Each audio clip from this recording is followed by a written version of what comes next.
Bonsoir. Les récents propos de Damanan Picasse, secrétaire général du PPACI, à propos du retour de Charles Blé Goudé sont considérés comme une mise en garde par des observateurs de la scène politique nationale. Qu'en est-il exactement? Que se passe-t-il entre les deux hommes? Élément de réponse tout à l'heure dans notre petit débat. L'invité ce soir est M. Zabo Deza Emmanuel. Il est directeur de la météorologie et des contrôles techniques du Laboratoire national d'essais de qualité de météorologie et d'analyse, l'ANEMA. Avec lui, nous échangerons sur la conformité des mesures de qualité au sein de la CEDEAO. Analyse pertinente et débat constructif. Et ce qu'il faut retenir de l'actualité, c'est dans notre Live Talk. Bienvenue.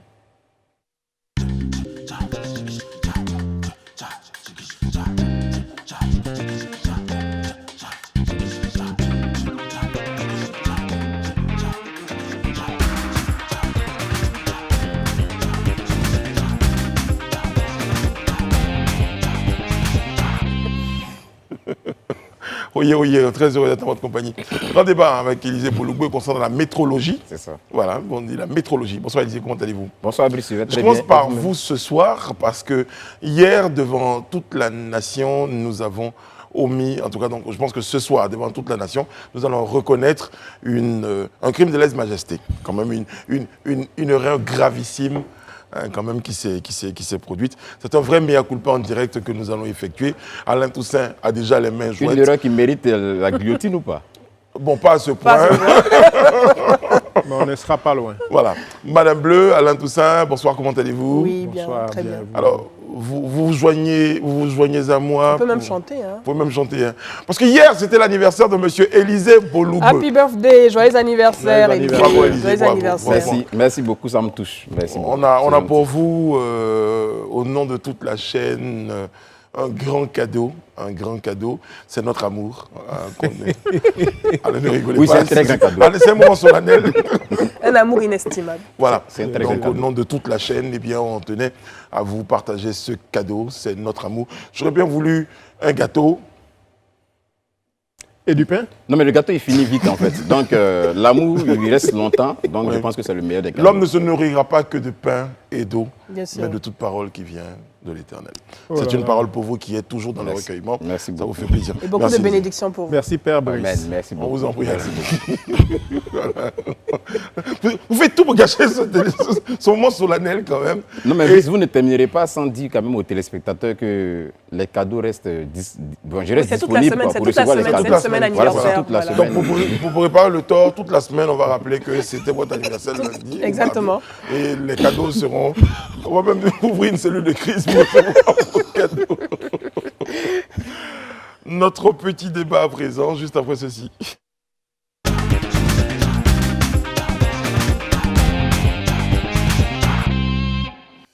En tournée ce week-end dans les régions du Nzi et de la Komoué, Damana Adia Picasse, vous vous en souvenez, eh bien, on a l'impression qu'il tacle Charles Blé Goudé. En tout cas, c'est l'avis de certains observateurs. Qu'en est-il exactement? Et qu'est-ce qui ne va plus entre les deux hommes?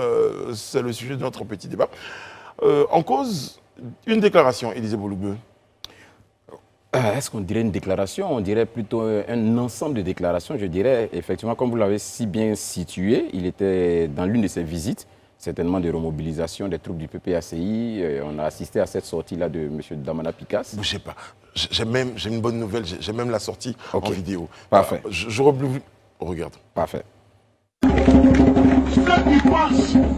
Ceux qui pensent, qui étaient avec nous, et qui ne cessent d'envoyer les pics au président, d'envoyer les attaques au président. Regardez seulement ce qui va y arriver. Regardez seulement. Parce que nous sommes prêts, et puis on est là. On est prêts, et puis on est là. Ils vont tous, tout le monde va descendre sur le théâtre des opérations. Tout le monde va venir. Et puis on est là.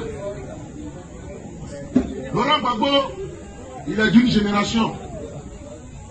Il n'est pas de notre catégorie. Et puis nous, on ne joue pas dans sa catégorie. Nous, on ne joue pas dans... Parce que souvent, tu es là, tu vois des gens de notre génération. Ils veulent faire la politique au niveau de Gbagbo Laurent. Ou développer au niveau des bétiers. Ils veulent faire la politique au niveau des doyens. Et quand ils posent des pas, c'est toujours en référence à Bédié, à Babo ou bien à Ouattara. Mais est-ce que ce sont tes camarades? Est-ce que ce sont vos camarades? Mais c'est pas parce que Babo fait quelque chose. Et moi, petit Picasso, j'ai dit comme Babo a fait, j'ai fait aussi. Mais Babo là, est-ce que moi je sais pourquoi Babo a fait ça? Est-ce que je sais le résultat que Babo voulait atteindre en faisant ça? Parce que Babo il faisait au hasard. S'il serait un matin et puis il apportait la Bible, il sait pourquoi il a apporté ça. Il recherche quelque chose. Toi tu ne sais pas, il dit comme Babo a apporté la Bible, on a apporté la Bible rouge. Mais pourquoi tu fais ça? Babo n'est pas ton camarade. Très bien. Je pense que vous vous apprêtiez à nous expliquer un tout petit peu que ces déclarations, c'était un ensemble de déclarations. Je crois qu'on a pu suivre quelques-unes d'entre elles, de M. Damanan Picasse. C'est vrai que quand on écoute M. Picasse, il ne cite pas nommément quelqu'un, c'est-à-dire il ne dit pas le nom de quelqu'un, mais comme a pu bien le penser la plupart des citoyens, la plupart des Ivoiriens et même certains médias qui ont eu à le titrer à leur une, on a tout de suite vu qu'il faisait des allusions ou du moins des rhétoriques qu'il reprenait qui étaient vraiment très proches de M. Blé Goudé. Qu'est-ce qui vous permet de déboucher sur ces conclusions-là? Non, moi je vais juste prendre quelques phrases peut-être qu'il a dites ici qui nous ont été mises ici. Quand vous avez un leader politique qui revient des îles, il faut tous s'interroger sur les conditions de son retour. Car croyez, à mon expérience, la prison change beaucoup d'hommes et l'exil refroidit les convictions. Regardez bien, écoutez fort et on saura si c'est le même qui revient. Mais à côté de ça, ce qu'on a entendu tout à l'heure dans la vidéo, quand il dit par exemple que ce n'est pas parce que, c'est-à-dire M. Ouattara, M. Gbagbo et M. Bédié sont à un certain niveau où quelqu'un d'autre ne peut pas avoir la prétention d'aller faire de la politique à leur niveau. Or, aujourd'hui, quand on regarde sur la scène, ceux-là qui aujourd'hui sont en train de monter ou bien qui ont affirmé franchement leur volonté de poursuivre la lutte politique ou de poursuivre la politique, de faire carrière dans la politique, de s'investir dans la politique, l'une des personnes vraiment, ou je dirais même la personne qui vraiment l'affirme de façon plus farouche et tout ça, c'est Blé Goudé. Même cette dernière sortie, quand il a dit qu'il continue de faire la politique et tout ça. Donc quand on sort de ça, surtout quand on sait qu'il a eu quelques réactions, comme il a dit lui-même, des sorties qui étaient en réaction à un appel qu'il avait reçu. Il n'a pas cité l'appel de qui, mais on a vu qu'il avait été très acerbe, M. Blé Goudé, sur cette question-là. Et quand on voit l'intervention de Picasse, on a l'impression qu'il y a un échange en fait. Comme je le dis, Picasse lui-même ne dit pas nommément le nom de la personne à qui il s'adresse, mais comme a pu le penser la plupart des citoyens, la plupart des Ivoiriens, et même nous y compris, il y a quand même quelques éléments de langage qui laissent... Moi, j'avoue que j'ai encore quelques éléments de langage qui laissent penser quand même qu'il s'adresse à Blé Goudé. Oui, je rejoins Élisée parce que quand il dit, quand vous avez un leader politique qui revient d'exil, il faut toujours s'interroger sur les conditions de son retour, car croyez-en mon expérience, la prison change beaucoup d'hommes et l'exil refroidit les conditions. Ouais. On parle convictions, d'exil, les convictions, oui, exactement ce que je disais, les convictions. Il parle d'exil, il parle également de conditions de retour, il parle également de prison, de convictions qui auraient refroidi, d'exil qui auraient refroidi les conditions. Il peut parler de monsieur. Il peut parler. Oui. Ça peut être une séquence qui évoque monsieur Laurent Gbagbo. Non, il fait la comparaison entre les deux. Oui. Les deux, ils étaient à la haie, ils étaient en prison, ils étaient condamnés. Il fait la comparaison entre les deux. Bon. Donc il y a un qui est retourné et qui est aujourd'hui retourné dans son parti, qui a créé un nouveau parti. Il y a un autre qui est toujours en attente de son retour. On sait très bien, en tout cas, Non, mais Brice, moi, à mon avis, il fait référence à Moi, je Charles reviens à Blé Goudé. Élisée avant de parler avec M. Alain Toussaint sur un autre point. Juste pour finir avec celui-là, est-ce qu'il y aurait eu d'éventuelles dissensions entre Charles Blé Goudé et Damanan Picasse? Est-ce que vous avez eu vent de ces... Pour être honnête, à ma connaissance, non. En tout cas, de façon flagrante comme ça, des dissensions, je ne sais pas. Mais une chose est certaine, je sais que Charles Blé Goudé, dans son intervention, lorsqu'il était face au COJEP à La Haye, la dernière fois, a eu à dire que les propos qu'il avait eus, ou le poste qu'il avait fait s'adressait à des proches de Laurent Gbagbo. Pas à Laurent Gbagbo, mais à des proches de Laurent Gbagbo. Et aujourd'hui, pour ceux qui suivent l'actualité politique, on sait qu'aujourd'hui, les plus proches de Laurent Gbagbo, Damanan Picasse fait partie des plus proches de Laurent Gbagbo. Je ne dis pas que c'est lui, mais il fait partie des plus proches de Laurent Gbagbo au niveau du PPACI. Et Blé Goudé avait été clair et formel de dire qu'il s'adressait à des proches de Laurent Gbagbo, des gens qui sont autour de Laurent Gbagbo. Sur cette même Donc liste. je ne dis pas que forcément, c'est comme je le dis, je réponds à ta question, officiellement, on n'a pas connaissance d'une dissension, en tout cas officiellement Entre non. les deux. Mais ce sont des probabilités au regard, comme je le dis, de ce que Blé avait dit dans son intervention. Très bien. Alors, on va revenir aux propos même, hein, dans le fond des propos, en mettant de côté la personne qui aurait pu être indexée par les propos. On va revenir aux propos tout à l'heure. Monsieur Alain Toussaint, aujourd'hui, d'entendre M. Damanan Picasse en train de s'exprimer de cette façon, quel sentiment ça vous évoque? Ben déjà de la tristesse et puis de l'étonnement, parce que s'en prendre à la figure principale qui a incarné le soutien populaire à Laurent Gbagbo durant sa gouvernance, en tout cas, m'attriste. Vous également soutenez ou pensez qu'il s'adresserait à Charles Blé Goudé? Naturellement. On ne se voile pas la face. Naturellement, parce Tout est visible. qu'il s'agit quand même d'une guerre ancienne, pour ne pas dire d'une ancienne guerre. Durant une décennie, Charles Blé Goudé a eu beaucoup de mal à cohabiter avec la jeunesse du Front populaire ivoirien, incarnée notamment par M. Damanan Picasse. Et c'est donc une guerre de positionnement. Et ils ont observé, je pense, à travers la posture de Charles Blé Goudé, que celui-ci voulait peut-être préempter le camp de l'opposition, voilà, proche de Laurent Gbagbo. Donc, il commence déjà les hostilités, avant même qu'il ait mis les pieds sur le territoire national. Mais tout cela est quand même désastreux pour l'image qu'on donne de la politique. Ce sont encore les mêmes attaques contre des personnes et, plus grave, contre quelqu'un qui a été à leur côté. Moi, je considère que Blé Goudé, en fait, n'est plus dans le camp Gbagbo. Et il n'a pas tort, compte tenu des attaques permanentes, de la violence des propos enfin, qui le visent. Il lui reste maintenant à assumer comme on dit, voilà, cette rupture avec le camp Gbagbo. J'imagine qu'il conserve de l'admiration, de l'affection, du respect pour Laurent Gbagbo, mais toute la bande, excusez-moi, et ce n'est pas péjoratif, ceux qui incarnent le soutien au président Gbagbo doivent aussi changer de logiciel. Et juste pour terminer, et puis le ton utilisé quand même, nous sommes dans une période où on parle de réconciliation. On a vu la symbolique de l'élection du président Bictogo à l'Assemblée. Donc il y a quand même une sorte de décrispation. Et ce sont toujours les mêmes qui ramènent la même diatribe, le même discours, les mêmes attaques. Et je pense que ce n'est vraiment pas enfin, ce n'est plus d'actualité, ce genre de discours, même visant un de leurs anciens ou actuels partisans. Et on a l'impression que, comme lui-même le dit, nous ne vivons plus la nostalgie d'un passé perdu, mais j'ai l'impression que c'est plutôt lui qui vit encore bien plongé dans cette nostalgie d'un passé perdu, comme s'il était encore coincé à cette époque.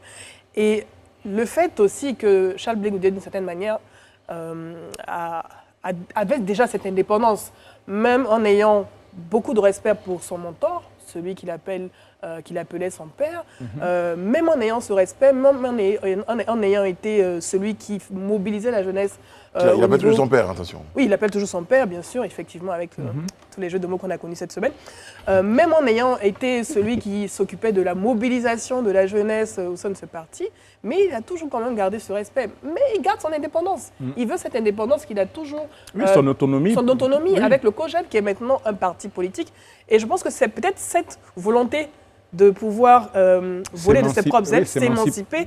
Et lui aussi, d'une certaine manière, peut-être se présenter en 2025 avec son parti, le COJEP, qui certainement dérange. Lorsqu'on voit quelqu'un de notre génération décider peut-être d'aller de l'avant et de se libérer de la coupe de son mentor, pour ceux qui n'ont pas cette force ou ce courage de le faire, peut-être que ça dérange d'une certaine manière. Vous me faites penser à une déclaration qu'on a lue ici du député Koné, Tiefo, je pense.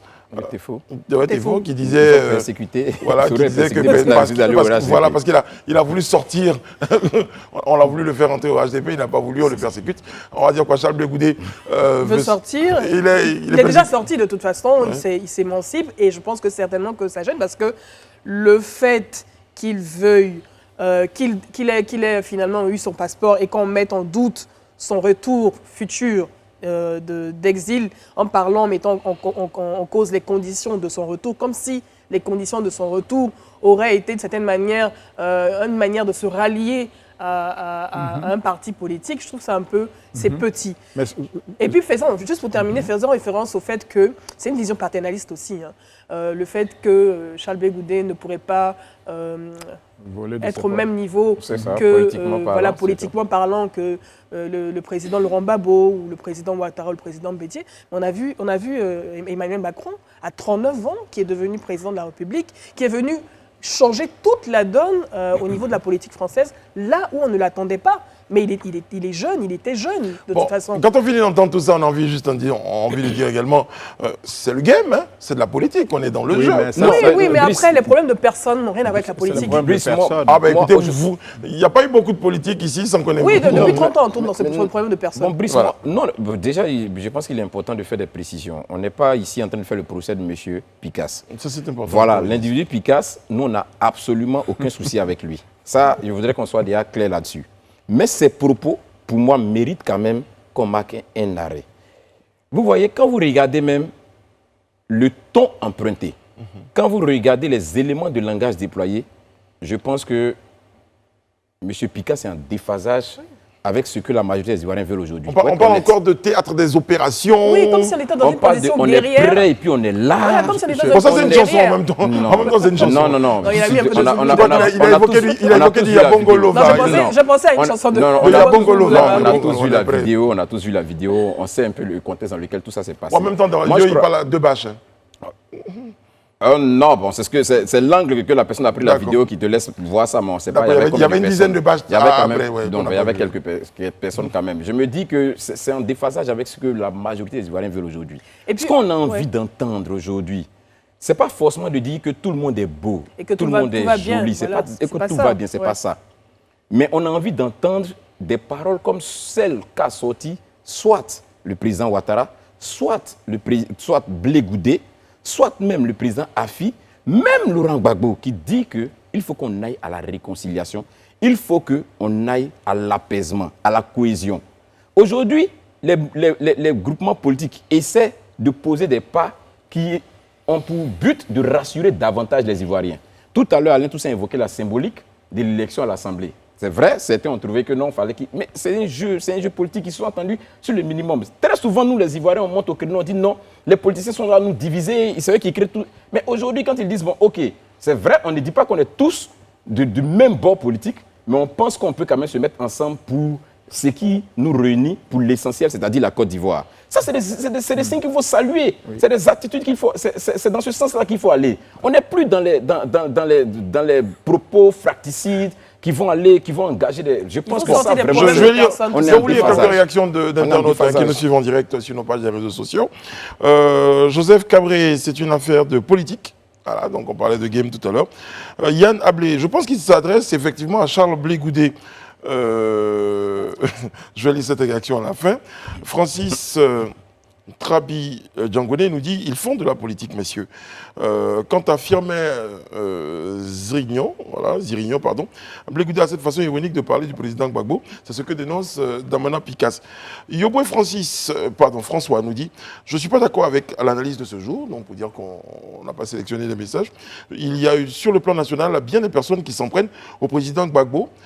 Chaque fois qu'ils prennent la parole, vos allusions semblent dangereuses.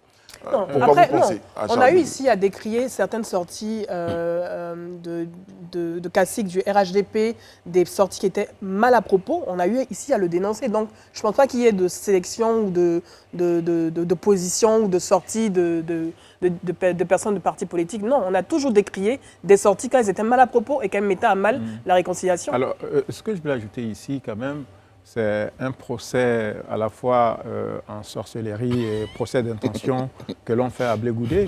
Parce qu'en fait, sa dignité, c'est de choisir... Jusqu'à présent, vous affirmez qu'il s'adresse à Charles Blé Goudé. Non, mais c'est spéculation. Moi, j'estime que c'est la spéculation. Toi, tu décides que c'est la spéculation. Mais je vais terminer, s'il vous plaît. Je vais terminer. Et donc, déjà, un procès aussi entreprise, d'avoir sans doute... pris à tâche avec le gouvernement, de négocier comme l'a fait le camp Gbagbo son retour au pays, de négocier... Possible illustration de vos propos et nous recherchons des militants vrais et non des agents, non des gens qui sont entre deux eaux. Oui, non, mais ça c'est des faux discours. Je veux dire, il faut arrêter. Voilà, Laurent Gbagbo était au pouvoir de 2000 octobre 2000 à avril 2011, il avait des partisans. Charles Blé Goudé, durant la présidence du président Gbagbo, a créé un parti ou un mouvement qui s'appelait le COGEP, et il a tout à fait le droit d'avoir l'intention d'évoluer en politique. Je veux dire, on n'est pas condamné à suivre une personne quand on estime qu'à un moment donné, on est obligé de prendre un autre chemin. Donc là, on lui fait déjà ce procès par anticipation, avant même qu'il soit arrivé au pays, d'avoir été conciliant ou d'être conciliant avec le régime actuel. Mais c'est le cas de tous ceux qui sont aujourd'hui en train de faire de la politique. Vous pensez que les autres sont dans des postures guerrières. Il y a un président de la République, il y a un gouvernement, il y a des institutions qui fonctionnent et des responsables de l'opposition sont même présents à l'Assemblée nationale. Donc Charles Blé Goudé, c'est son droit de s'inscrire aussi dans ce climat-là. Donc on ne peut pas lui dénier le droit de se construire un avenir politique. Voilà, et je pense que les propos qui sont utilisés, la manière de faire, etc., moi personnellement cela me choque. Je veux quand même rappeler que M. Damana Picasse a été convoqué dès son retour du pays, il y a quelques mois, par le directeur général de la police, après avoir tenu des propos qui ressemblaient à s'y méprendre à ceux qu'il a tenus à l'encontre de Blé Goudé. Donc je dis, à un moment donné, il faut s'occuper de l'essentiel. Que demande la jeunesse ivoirienne qui se désintéresse de la politique parce que justement il y a ce genre de sortie? C'est qu'on leur propose un meilleur avenir, qu'on fasse des propositions quand on est dans l'opposition et on demande au gouvernement de s'attaquer aux problèmes qui minent notre société, à la fois l'insécurité, le chômage, la mauvaise formation des jeunes, etc. Donc à chacun ses chantiers. Et donc Blé Goudé, en tant qu'acteur politique, estime qu'il a un espace à occuper. Il se trouve que cet espace est certainement celui occupé par le président Gbagbo et ses partisans, mais il appartiendra aux électeurs, notamment la jeunesse, de se déterminer, voilà, de choisir. Mais on ne va pas jeter comme ça en pâture un compatriote parce qu'il nourrit des ambitions présidentielles. Ou bon, voilà, ça suffit. Et puis, il y a vraiment eu un changement entre le Charles Blé Goudé de 2000 à 2010, 2011 et le Charles Blé Goudé actuel. C'est vrai, il y a eu la case prison, il y a eu ces dizaines d'années qui se sont écoulées, mais depuis son acquittement, il est dans l'apaisement, il est dans la diplomatie. Bon, c'est vrai qu'il fait un usage excessif de proverbes dans ses déclarations. Bon, c'est à son. Il faudra d'ailleurs qu'on en fasse une compilation. Je pense que c'est très important. Mais il est dans la diplomatie, il est dans le bon ton, et surtout pour ses partisans. Il a l'attitude qu'il faut avoir. Il a l'attitude qu'il faut avoir, parce qu'on parle de discuter, on parle de dialoguer, on parle de reconstruire le pays et d'avancer tout simplement. Et c'est dans cette démarche qu'il se trouve. C'est vrai qu'il y a eu malheureusement, à faire une déclaration sur ses réseaux sociaux, sur sa page Facebook, pour dire son ras-le-bol concernant les pics qu'il recevait depuis un moment de certaines personnes. Mais au-delà de ça, il est dans l'apaisement, il est dans le bon temps. Je pense que tout le monde est dans cette démarche. Et il a le droit de se plaindre des mauvais traitements qu'il subit, parce qu'il y a aussi l'expression d'une forme d'ingratitude qui devient insupportable. Alors justement, Charles Blé Goudé menace. Parce qu'il ne faut pas qu'on l'oublie. Quand il termine ses propos, ces fameux propos dont on parle, appelle-moi encore. C'est dit. Donc, à un moment donné, il ne faut pas qu'on le présente juste comme étant le diplomate. Il ne faut pas abuser parce que si vous êtes harcelé, à un moment donné, vous craquez. C'est l'expression d'un agacement. À un moment donné, ça suffit. Est-ce que tout ça, ça ne fait pas partie Mais est-ce qu'il a le droit d'exister ?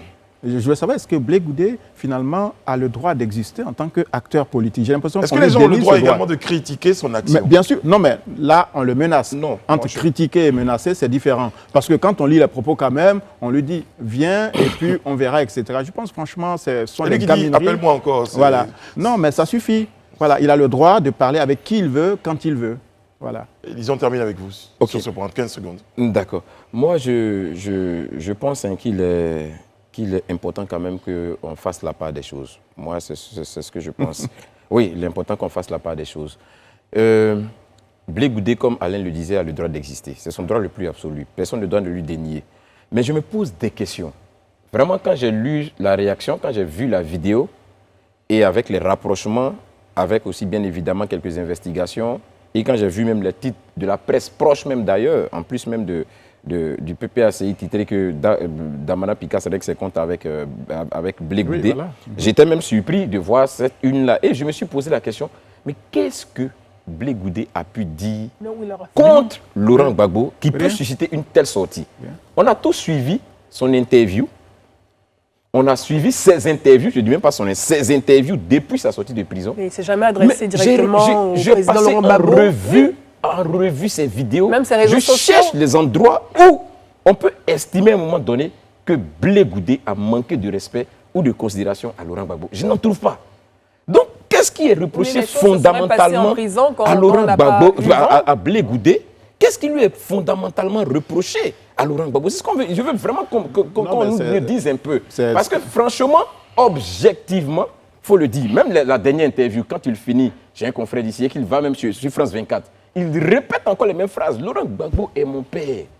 Il le répète à longueur de journée. Il le dit à chaque fois. Je pense quand même que c'est vrai qu'on peut taxer Blé Goudé de tous les mots, mais honnêtement, sur ce plateau, je pense que ce n'est pas le moins courageux des Ivoiriens, qui a tout su dit ce qu'il pensait.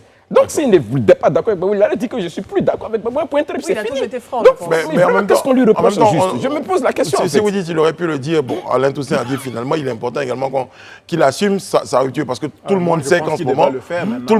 tout le monde sait qu'en ce moment, il y a de l'eau dans le gaz. Non, c'est-à-dire Donc, qu'il ne peut pas non plus, et ça je m'adresse à lui, à ses partisans, il ne peut pas Continuer. continuellement entretenir le flou.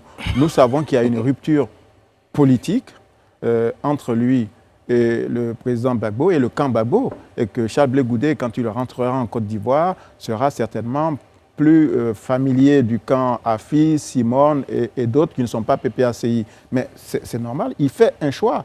Voilà. Maintenant, là où on peut relever un point, c'est qu'il y a je te interviens là-dessus. une compétition pour le contrôle de ce qu'on appelle cette grande gauche-là. Donc c'est la bataille qui a commencé, c'est l'électorat qui est en jeu. Et donc déjà, on envoie les premières fléchettes pour demander à ceux qui seraient tentés d'être candidats de ne pas trop compter sur les voix de gauche. bon, alors, ça c'est parce que vous avez tous imaginé, enfin, certains ont imaginé qu'il s'adresse à Charles Blé Goudé. Donc, Non, il y a une non, petite on part n'imagine de- pas, il y a une mais- petite part de je dis que spéculation la- que je te dis même que il y la a presse une nuance. proche, la Oui, il y a une presse nuance. Le Mais il y a une quotidien, nuance. La le quotidien presse du même proche, PPACI oui, dit Il que... dit que c'est Charles Blé Goudé. Mais il y a une nuance. Je souhaite quand même qu'on garde Mais non. juste une petite partie de Mais il réserve. s'adressera à qui alors? À Mamadou Soumaoro non, pardon, à Mamadou Touré du gouvernement? Alors, justement, non, je garde Il cette a fait dire la prison, Voilà. il a été mis Oui, en exil, voilà, donc, mis en exil. donc il ne peut même pas être concerné par ces C'est propos. vrai que je pense ça. Je fais partie des Ivoiriens. Bien donc, sûr, c'est la liberté. Voilà, Bien c'est sûr. ça, c'est ma liberté. Alors, on termine cette séquence avec une petite, un petit message d'un de nos internautes. Wilfried Cédric Touré nous dit, et ça c'est vraiment pour partir au vu entendu, et je vais prendre le ton, c'est plus personne ne parle de ado quand même, c'est bizarre. Ben, merci, mais là, son message s'adresse à l'opposition qui ferait mieux peut-être de regarder ce que fait le gouvernement. Voilà, tout simplement. Voilà. Allez, il est tranquille l'autre. Ben oui, Il a Vu, réussi son entendu. coup. c'est tout.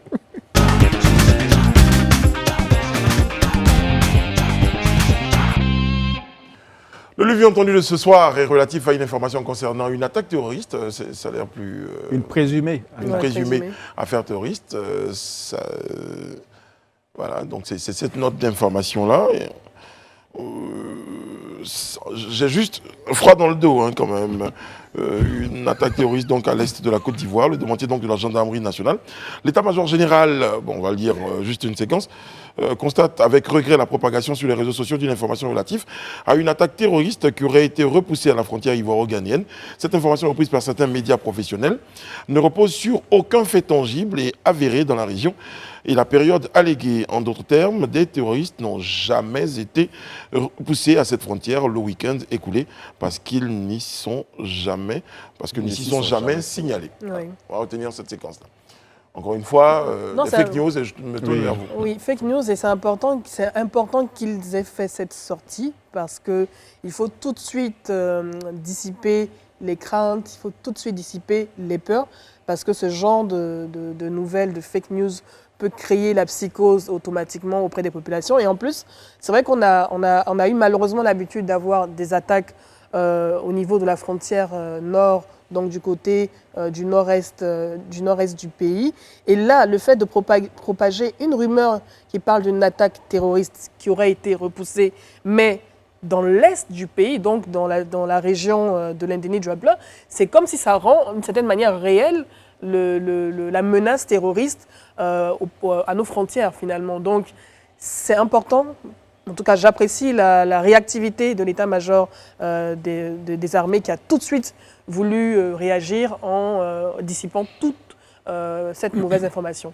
Alors, le point ici, c'est quand même que cette... Il y a eu avant une démentie de la gendarmerie nationale. Oui, aussi, oui. que cette fake news est quand même reprise par des journaux, Oui. voilà, par des journalistes. La Donc presse on Facebook. peut penser qu'ils sont professionnels. Oui. Et la première démarche, quand on tombe sur une information de cette nature, c'est de la recouper Oui. auprès Et des de sources contacter, bien sûr. fiables. Et si on a peut-être envie de L'état-major faire un des boulot armées. professionnel, sinon si on a juste envie de faire vendre ou d'attirer l'attention sur soi. Oui, mais je ne pense pas que le fait En fait, d'annoncer... Racoula, c'est que ça fait quand même Racoula. Je ne suis pas certain que le fait d'annoncer à la une attaque terroriste soit forcément motivant pour acheter le journal. Le problème, c'est qu'on crée quand même de la tension, La psychose. voilà, de la psychose dans le pays. Et oui, non, mais c'est quand même grave. Voilà, ils n'ont pas vérifié l'information. On relaie une fake news qui a été abondamment reprise sur les réseaux sociaux. C'est pas une information qui vient du chef Oui, chef d'état-major voilà. des armées. Il n'y a pas de déclaration officielle de l'état-major des armées.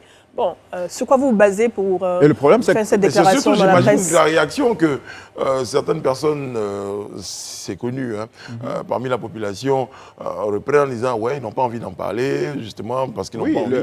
le complotisme, oui, Oui, c'est ça. oui, effectivement, mais si l'événement n'a pas eu lieu, on ne peut pas en parler. Oui. Maintenant que la fake news a pris de l'ampleur, il faut démentir. Et puis, voilà. Je pense que l'état-major n'a jamais caché les attaques quand elles ont eu lieu. Pourquoi cacher une attaque qui aurait été repoussée? On sait tout ce qui se passe au nord, les attaques au niveau de Kafolo qui ont été repoussées à plusieurs reprises. Malheureusement, pour certaines, il y a eu des morts, victimes. des victimes, mais l'état-major des armées n'a jamais caché ce type d'information. Quel serait l'intérêt?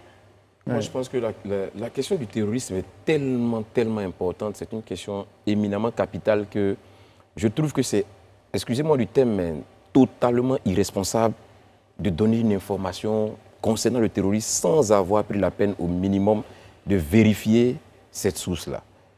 Franchement, c'est le thème que je peux trouver. Parce qu'aujourd'hui, ce n'est pas des thématiques avec lesquelles on peut s'amuser et qu'on peut évoquer à tout bout de champ. Non, mais vous parlez même de terrorisme, mais j'ai envie de dire toutes les informations. Aujourd'hui, vous ne pouvez pas être un média sérieux, reprendre des informations sans avoir pris la peine de recouper et d'avoir confirmation de cette information. Brice, je suis d'avis, mais tu sais, c'est vrai que toutes les informations sont générales, mais elles ne se classent pas, je parle en termes d'impact sur la population au même niveau quand même. Quand on te parle d'une attaque terroriste dans une zone, tu imagines toute la psychose que peuvent avoir les populations dans la zone. C'est-à-dire que tout ce que ça peut créer, même comme chaîne de blocage des chaînes de valeur dans la zone, parce que personne ne peut rien faire, tout le monde est apeuré. Donc vous ne pouvez pas venir. On va même jusqu'à imaginer que c'est volontaire, que ces choses-là, ces personnes font ces choses. On sait que malheureusement, certaines populations sont indexées dans ces attaques terroristes. Quelle serait la source de ces attaques? Quel serait l'objet de ces attaques? Imaginez ce genre d'information dans cette zone qui est propagée. On indexerait une partie de la population comme étant faisant partie des groupes terroristes. Et ce serait dangereux. Et l'autre élément aussi, c'est que cette présumée attaque-là aurait eu lieu à l'intérieur de nos frontières. Oui, voilà, alors qu'on a le Ghana, c'est pour donc ça que ça veut dire quand même montrer comme si c'était réel, en fait. Donc vraiment, ça se cela fait peur. rapprochait Mais de nos quand on murs. lit les fameux articles autour de cet événement imaginaire, c'est qu'on ne cite aucune source, il n'y a pas de témoignage d'habitants. Voilà, je veux dire, ils ont juste inventé cette nouvelle et j'imagine que ce sont les mêmes officines qui ont intérêt à ce que les Ivoiriens vivent dans l'angoisse et la panique quotidienne. Donc, il y a quand même un problème et il faut que les journalistes, quand ils relaient, excusez-moi de donner des leçons quand même, avant de relayer des informations, c'est de prendre au moins l'initiative de vérifier ces informations. En tout cas, l'objectif, ce n'est pas de masquer la réalité de la menace terroriste. Elle est réelle, la menace terroriste. Bien sûr. Au Mali, malheureusement, il y a eu une attaque. Au Burkina également, il y a eu une attaque dernièrement. Il y a eu des morts. Et de plus en plus, ces attaques se rapprochent de la capitale. On est bien conscient de cette réalité. Et les populations sont, on va dire, d'une certaine manière, en alerte aussi. On le voit lorsqu'on va dans des centres commerciaux, lorsqu'on va dans des hôtels et tout.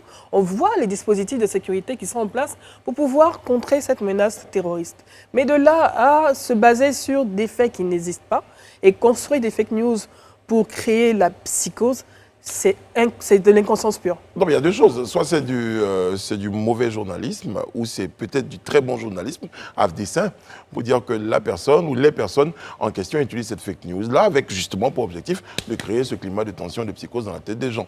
Bon, alors, bonne nouvelle à ce propos. Camara Madou nous dit, nous citoyens sur nos pages des réseaux sociaux, nous citoyens lambda, ne croyons plus à la presse écrite et aux réseaux sociaux. Bon, lui, du coup, il a décidé de tirer un trait sur ces choses-là. Mais après, il y a une bonne presse écrite, il y a de bons journalistes. Oui, bien sûr. Il y a justement... Ils sont d'ailleurs plus nombreux, en fait. Voilà, ceux qui travaillent de façon professionnelle sont d'ailleurs plus nombreux. Ça aussi, il faut qu'on le dise aux téléspectateurs. Parce que souvent, comme on le dit dans toutes les corporations des brebis galeuses. Donc, il ne faudrait pas qu'on se base sur l'attitude des brebis galeuses pour faire un procès à toute une corporation. Ouais. Maintenant, je voudrais aussi peut-être prendre le dit aux Ivoiriens. C'est-à-dire, aujourd'hui... Il y a 15 secondes, passons dans la... Oui, d'accord. Aujourd'hui, il faut qu'on comprenne qu'on est tous amenés à faire un peu de la veille, à ne pas se laisser embobiner par tout ce qu'on entend. Ou qu'on lit. Tout ce qu'on entend, oui, tout ce qu'on lit, tout ce qu'on voit. Il faut vraiment qu'on fasse beaucoup attention à ce qu'on fait. Aujourd'hui, l'armée, comme le disait Edith, l'armée n'a jamais caché, lorsqu'il y a eu des attentats ou des velléités, l'armée n'a jamais caché. La communication a été toujours faite. Nous, on n'a jamais été là-bas. On n'était pas à Kafolo quand ils ont attaqué les 18 soldats qui ont été tués. On n'était pas à Kafolo quand il y a eu les véhicules de l'armée qui ont sauté sur des mines. On n'y était jamais. Mais c'est l'armée elle-même qui a apporté l'information à la population. Donc, quel intérêt elle gagnerait alors qu'elle sait que la menace aujourd'hui, tout le monde se mobilise contre ça, la menace terroriste, et qu'on est attaqué par des terroristes, gagnerait à l'étouffer. Et même des journalistes, ils sont allés. À un moment, il faut vraiment qu'il y ait un peu de bon sens quand même, voilà, au niveau de chacun de nous, en fait. Attention, heureusement qu'au niveau de la... Attention, je m'apprête à terminer avec. En tout cas, heureusement qu'au niveau de la population, il commence à justement naître cet élan de vigilance-là à propos de toutes les informations qui sont reçues. Bon, allez, on va remarquer une pause. Hein. Alors, Momo Bouchi, c'est un petit message pour vous. Tant que vous nous proposez des messages avec des propositions, avec des contributions utiles, on va lire vos messages. Mais quand vous nous envoyez des messages à la limite de l'injure, je peux vous assurer que ces messages, ils seront triés, ils ne seront pas lus. Merci.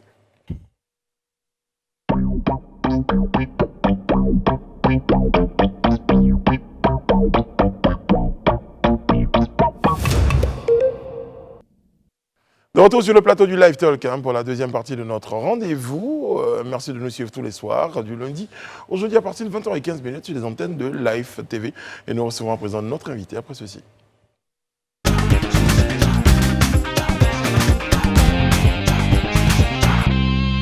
Nous sommes en compagnie de M. Zabo Deza Emmanuel, il est directeur de la métrologie et des contrôles techniques du LANEMA.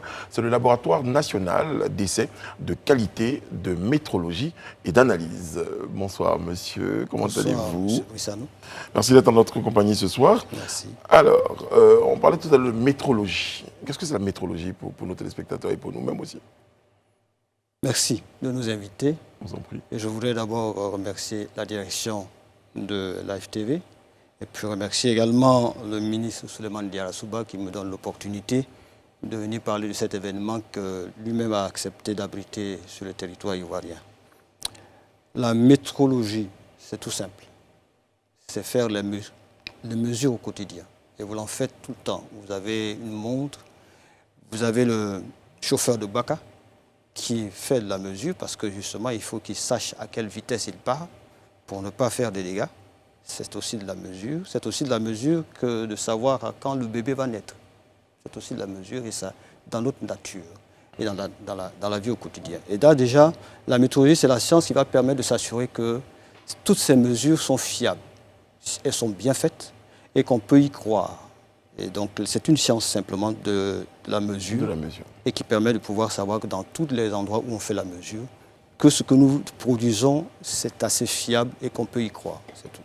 Est-ce que vous pensez, M. Zabo, que les Ivoiriens ont une bonne connaissance de la métrologie et de ses avantages, d'une certaine manière?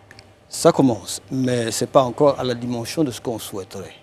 Parce que justement, on confond la métrologie bien souvent avec la météorologie. Oui. Puisque la météorologie, ça nous touche au quotidien, avec les questions d'intempéries, on a toujours cru que c'était ça. Mais en réalité, la métrologie, ça fait partie de la création de l'univers en réalité. Parce que sans mesure, vous ne saurez pas où se trouve la planète Terre à un moment donné. Sans mesure, vous ne saurez pas quand est-ce que vous avez fait Et le désherbage, par exemple, quand est-ce que vous allez avoir la saison, sans métrologie, vous ne pouvez pas faire les mesures. Je vais même plus loin. Donc, Sans métrologie, on ne peut pas savoir combien de pincées de sel il faut dans voilà, une sauce. vous ne saurez pas. Et comme dirait quelqu'un, la métrologie aussi joue sur le son, par exemple. Exactement. Si je lève mon ton, vous saurez que je suis en train de vous gêner. Et ça aussi, c'est de la mesure. Ah ouais, c'est très large quand même comme domaine. Déjà, une chose est certaine, je pense qu'on n'est pas nombreux, je me mets dedans, qui sachons en réalité ce que c'est que la métrologie en tant que telle. Moi, aujourd'hui, je suis bien intéressé de savoir de façon pratique en quoi est-ce que la métrologie est importante pour le citoyen lambda. Parce qu'il vous entend parler à la télé de métrologie, qu'est-ce que c'est? En quoi est-ce que c'est important et qu'est-ce que ça apporte en fait au citoyen lambda? On peut prendre des exemples, hein, vous pouvez prendre des exemples pour citer. Pas de problème. Je voudrais qu'on enlève le mot métrologie d'abord. D'accord. Parce que la métrologie, sa matière première, c'est la mesure. Et la mesure, ça se fait tout le temps. Donc quand le citoyen comprendra mieux le mot mesure plutôt que le mot métrologie. D'accord. Parce que la mesure, c'est une science. On utilise les statistiques, la physique et bien d'autres choses. Mais si vous pensez mesure, alors en ce moment-là, il y a un sens. Alors si je fais de la mesure parce que je veux vendre du poulet, ou bien je veux vendre du poisson, alors ça a un sens. Est-ce que ce que je vends, j'ai la mesure exacte? Est-ce que ce que je vends peut satisfaire celui qui l'achète? C'est ce qu'il a demandé. Si ce n'est pas ce qu'il a demandé, je n'ai pas fait de mesure. Et donc toute la façon de faire, la pratique, c'est ça qui est en fait la métrologie. On l'a de façon innée, on l'a de façon intuitive, mais après on fait de cela une science objective avec la physique, les mathématiques et autres. Mais pour le citoyen lambda, par exemple, faire la mesure pour savoir la quantité d'eau que vous recevez dans une bouteille d'eau que vous achetez, de l'eau minérale, c'est aussi de la métrologie. Parce que celui qui fait le remplissage, il a des instruments de mesure qui lui permettent de pouvoir faire le remplissage approprié. S'il ne respecte pas la qualité de la mesure, il vous donnera une quantité qui ne vous satisfera pas. Donc ça, c'est aussi la mesure. Pour quelques exemples. Par exemple, si on a un camionneur qui veut faire partie de la marchandise d'un point A à un point B, par exemple de Korogo à Bundiali, il y a une certaine quantité qu'il doit porter sur son véhicule, sinon il peut dégrader la route, par exemple. Donc ça, c'est un peu pour cela que justement cette réunion à laquelle mes collègues et moi nous sommes invités par la CEDEAO, nous allons réfléchir à un certain nombre de problématiques liées à la mesure et à l'impact sur l'économie de nos États. Alors, parmi vos actions figure également, comme on dit, la sensibilisation à l'hygiène. On voudrait bien comprendre comment cela se traduit exactement sur le terrain. La mesure et l'hygiène. Voilà, c'est ça. Alors, c'est vrai que vous abordez la question d'une autre manière, même si ça c'est pas dans un premier temps ce pourquoi nous allons nous réunir, mais je voudrais rebondir sur la question parce que la mesure se fait aussi dans tous les secteurs d'activité, particulièrement dans tout ce qui est environnement, tout ce qui est santé, tout ce qui est hygiène.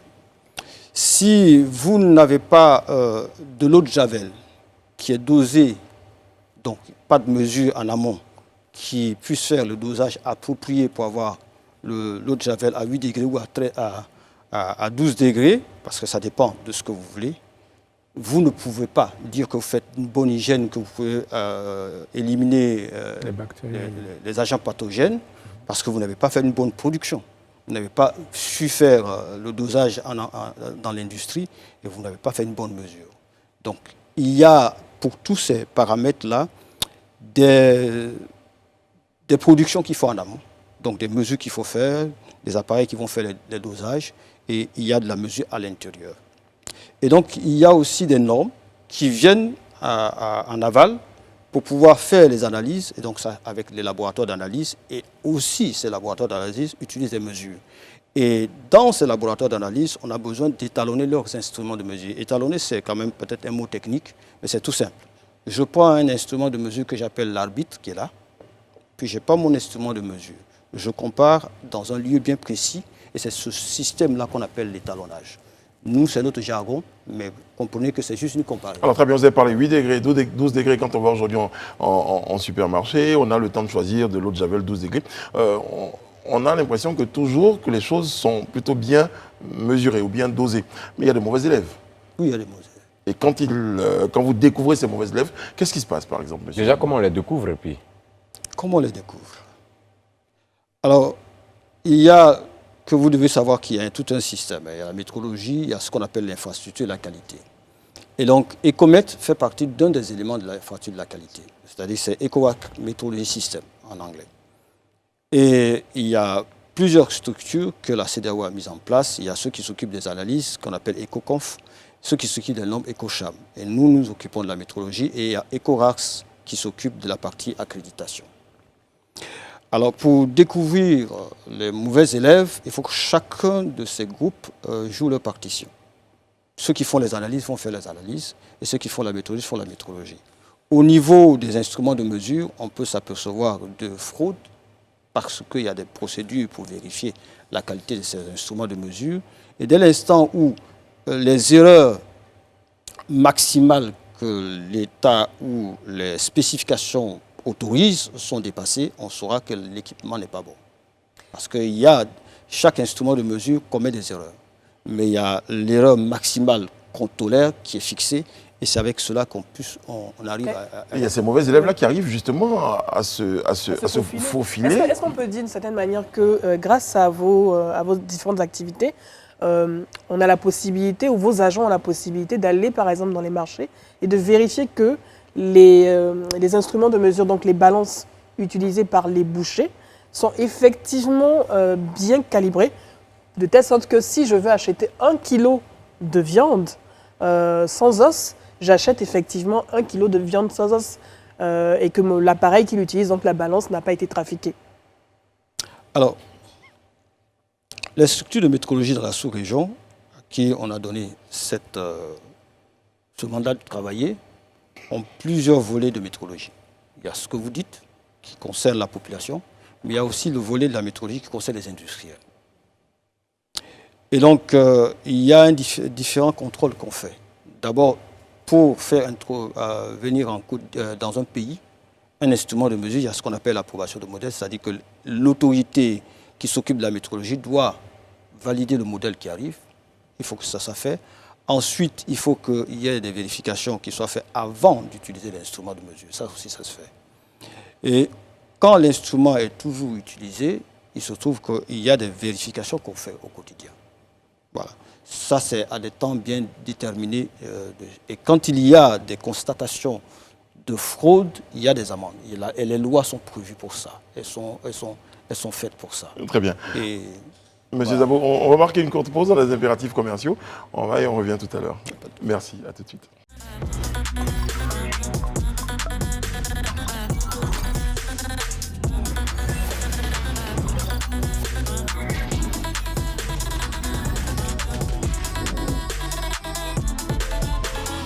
Vous suivez le rendez-vous du Live Talk sur nos pages des réseaux sociaux où il y a de nombreuses réactions. Vous êtes très nombreux donc à réagir. Et juste avant de poursuivre, j'ai juste un petit clin d'œil à un de nos internautes, Yann Ablé, justement qui fait un lien entre la métrologie et le sujet précédent de Damana Picasse, qui nous dit, en tout cas, Damana Picasse doit mesurer ses propos qu'il a étudié la métrologie langagière. Bon, d'accord. Non, il a très vite capté. Il a Bah, très vite compris. Alors, un autre internaute, justement, nous pose une question. Monsieur Zabo, y a-t-il une différence entre la métrologie et l'indicamétrie? C'est sa question. l'indicamétrie, j'aimerais bien qu'il m'explique ce que c'est. Parce que c'est pas ma tasse de thé. Alors, ok, je vais poser une question, peut-être en attendant qu'il revienne. Qu'il revienne, allez-y. Oui. Sinon, pardonnez-moi, Alain, je m'excuse auprès de vous pour la prochaine, parce que je suis dans la vague des questions d'internautes. Qui contrôle les pompes des stations? Question de Abou Doumbia. Est-ce que là-bas également, il y a une forme de contrôle? Parce qu'effectivement, de temps en temps, on s'est quand même demandé... Ouais. Si là-bas, enfin, vous avez compris. Est-ce qu'il y a un contrôle au niveau des pompes des stations, par exemple, monsieur? C'est ce que j'étais en train de dire tantôt. Hein. C'est qu'il y a les vérifications quotidiennes. Et ça se passe de façon périodique.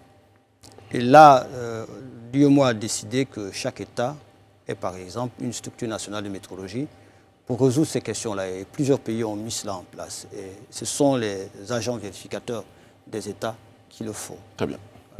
Alors, juste un mot sur la pandémie du Covid-19.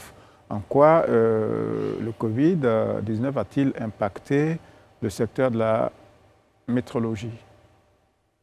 Alors, il y a un impact aussi bien négatif que positif.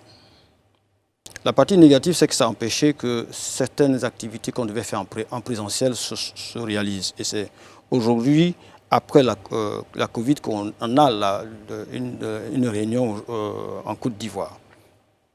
Et je parlerai du contenu de cette réunion tout à l'heure, si vous l'autorisez, mais aussi l'impact positif. Parce que les grands labos internationaux ont beaucoup joué et pesé pour mettre en place des procédures pour vérifier et étalonner les instruments de mesure qui servent à détecter la Covid quand on fait le test PCR. D'accord. Et donc, si ces équipements ne sont pas étalonnés, on ne peut pas être sûr que le test PCR est bon.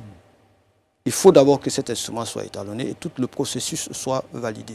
S'il est validé, on appelle ça qualification, alors en ce moment, on peut avoir confiance au test PCR. Donc vous avez une action transversale assez importante quand même. Vous intervenez quasiment dans tous les domaines. C'est un métier transversal. Exactement. Élisée? D'accord, M. Zabo, et je lis ici que l'une des principales missions d'ECOMET est d'œuvrer pour la reconnaissance internationale du système de métrologie ouest-africain afin d'assurer la traçabilité métrologique des mesures réalisées dans la sous-région. Alors, qu'est-ce qui est concrètement reproché au système de la sous-région et jusqu'aujourd'hui, qu'est-ce que vous avez pu réaliser? Où nous en sommes avec? Deux choses dans ce que vous venez de lire.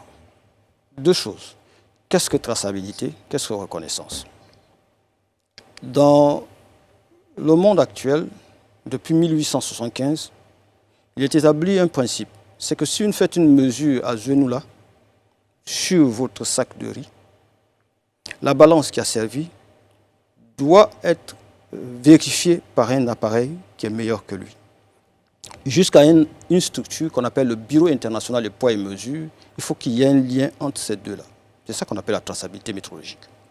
Si cette traçabilité n'existe pas, au niveau mondial, dans l'économie, vos mesures ne sont pas validées, ne sont pas reconnues. Et c'est le cas pour l'Afrique de l'Ouest actuellement, c'est ça? Et pour tous les États africains d'ailleurs. Okay. Certains États, ils sont allés plus vite, comme l'Afrique du Sud et comme l'Égypte, la Tunisie. Et donc, il faut que toutes nos mesures, nous démontrons qu'on est en relation avec. Et c'est ça qui est la reconnaissance. Et on fait ce qu'on appelle les accréditations de chacun des laboratoires qui font ces étalonnages des poids qu'on utilise pour aller vérifier vos bascules au village. Et si ces poids-là ne sont pas vérifiés et que derrière, il n'y a pas un autre étalon qui va jusqu'au BIPM, ce n'est pas reconnu. Donc, il y a eu un diagnostic qui a été posé. Et maintenant, tous les programmes qui sont mis en place avec la collaboration de la République fédérale d'Allemagne sont pour permettre à ces laboratoires de se faire reconnaître. Et dans ce cadre-là, il y a un certain nombre de laboratoires dans la sous-région qui ont commencé déjà à avoir des reconnaissances. La Côte d'Ivoire, par exemple, avec l'ANEMA, nous avons une reconnaissance en température et nous devons faire bientôt le renouvellement parce que c'est un cycle de 2 ans avec la structure d'accréditation de l'UEMOA.